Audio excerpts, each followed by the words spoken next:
Welcome to the Highcrest Audible. Each week you'll hear something new. It might be a short story, the next chapter of a non-fiction book, a novella, a narrative poem, a scene from a play, or even a legend from an ancient civilization. This half-term, we'll be exploring a range of short stories. At the end of every reading, you'll be asked one question. Get it right, and your form group earns house points. All it takes is for one member of your form to find Mr. Howes, state the accompanying word of the week, and provide him with the answer. Now, on to this week's reading. Saki's The Open Window. Enjoy. The Open Window by Saki. My aunt will be down presently, Mr. Nuttel, said a very self-possessed young lady of 15. In the meantime, you must try and put up with me.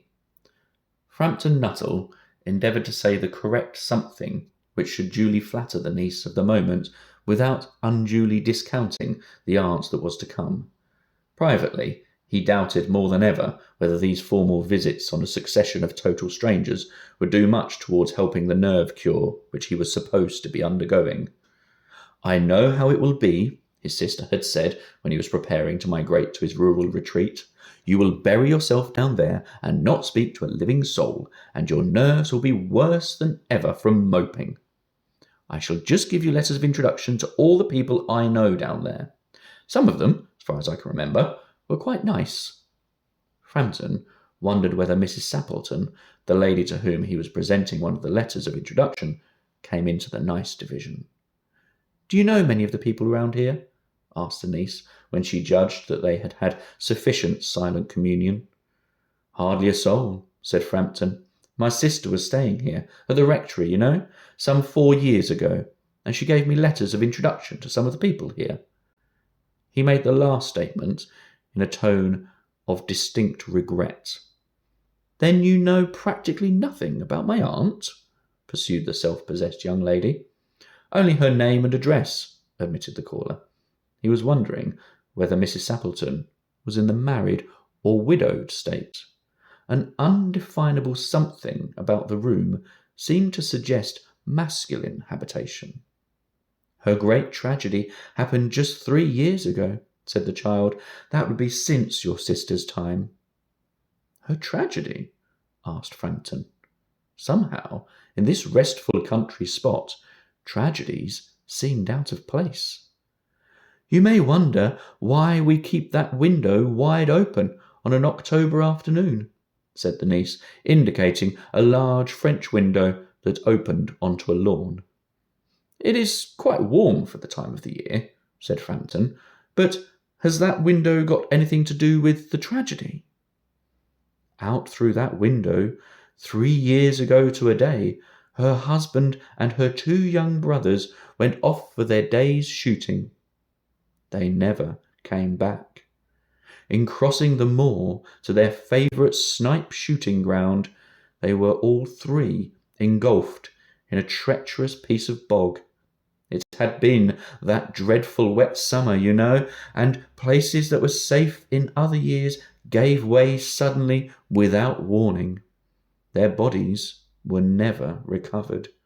That was the dreadful part of it. Here the child's voice lost its self-possessed note and became falteringly human. Poor aunt always thinks that they will come back some day. They and the little brown spaniel that was lost with them, and walk in at that window just as they used to do. That is why the window is kept open every evening till it is quite dusk. Poor dear aunt. She has often told me how they went out, her husband with his white waterproof coat over his arm, and Ronnie, her youngest brother, singing Bertie, why do you bound, as he always did to tease her, because, she said, it got on her nerves. Do you know, sometimes on still, quiet evenings like this, I almost get a creepy feeling that they will all walk in through that window. She broke off with a little shudder.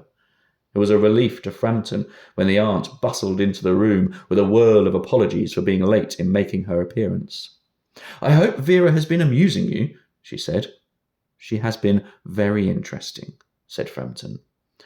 I hope you don't mind the open window, said Mrs. Sappleton briskly. My husband and brothers will be home directly from shooting, and they always come in this way.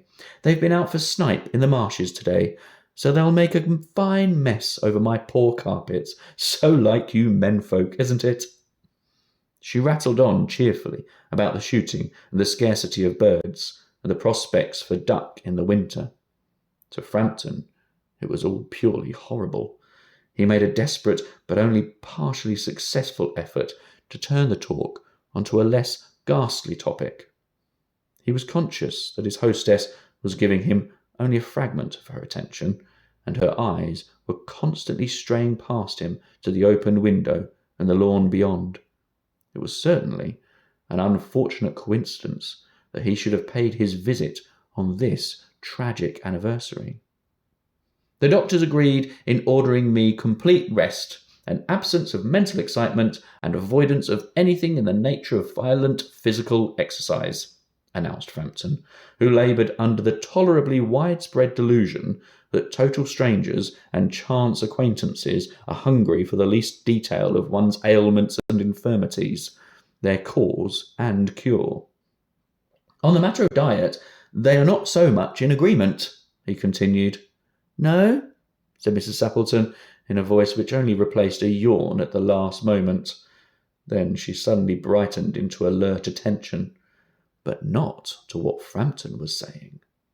Here they are at last, she cried, just in time for tea, and don't they look as if they were muddy up to the eyes?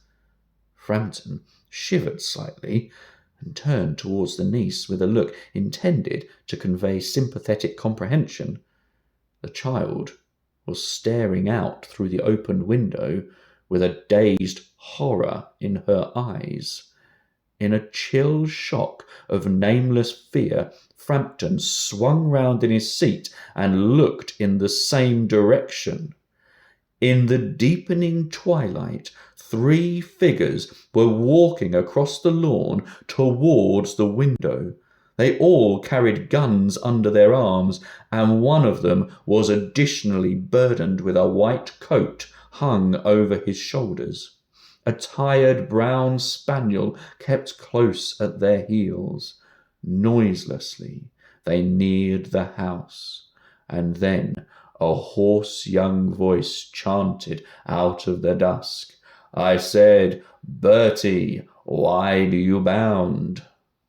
Framton grabbed wildly at his stick and hat. The hall door, the gravel drive, and the front gate were dimly noted stages in his headlong retreat. A cyclist coming along the road had to run into the hedge to avoid imminent collision. Here we are, my dear, said the bearer of the white mackintosh, coming in through the window. Fairly muddy, but most of it's dry. Who was that who bolted out as we came up? A most extraordinary man, a Mr. Nuttel, said Mrs. Sappleton. Could only talk about his illnesses and dashed off without a word of goodbye or apology when you arrived. One would think he had seen a ghost. I expect it was a spaniel, said the niece calmly. He told me he had a horror of dogs. He was once hunted into a cemetery somewhere on the banks of the Ganges by a pack of pariah dogs, and had to spend the night in a newly dug grave with the creatures snarling and grinning and foaming just above him, enough to make anyone lose their nerve. Romance at short notice was her speciality. So you've just heard Saki's short story, The Open Window. Framton Nuttel came to the house looking for some peace and quiet, but what he found was something very different. Now, I'd like you to think carefully. Why does Framton Nuttel run away from the house? And you've got your answer. Find Mr. Howes, tell him this week's word of the week, and your answer to that question. Have a great week.